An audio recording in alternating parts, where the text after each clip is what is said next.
Assalomu alaykum. Men 47-chi umumiy o'rta maktabining 2-V sinf o'quvchisi Umarova Robiya.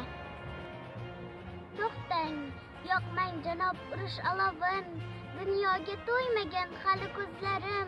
Eshiting 8 yoshli juda navnihol qizchaning yurakdan aytgan so'zlarin.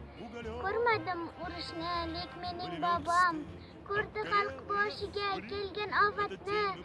Butun sovet xalqi qatori u ham daf qildi kurashib u qabohatni. Ko'rdim men urushni xira ko'zlarda, oqar edi uning yoshi shashqator. Urushdan so'z ochib qolsak agarda, to'xtang, yoqmang janob urush olovin, ortga o'girilib qarang bir bora, javdiratib sizga qora ko'zlarin, turar jahondagi milliard bola. Qarang ko'zlariga, axir bu ko'zlar ne ko'rdi olamda, go'dak yoshida.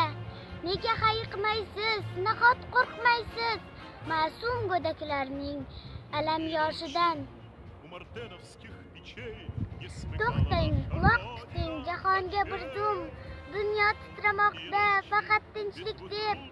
Xalqlar kurashmoqda faqat tinchlik uchun, ozodlik va tenglik berar yerga zeb. Ortingizga qarang, nahot istaysiz mana shu gul bog'lar payxon bo'lishin, hali gullashga ham ulgura olmagan qizil g'unchalarning erta so'lishin. To'xtang, yoqmang janob urush olovin, dunyoga to'ymagan hali ko'zlarim.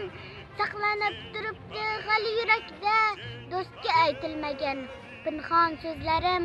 Hali yashash ishqi bordir qonimda, shu bois ko'targum tinchlik yo'lovin.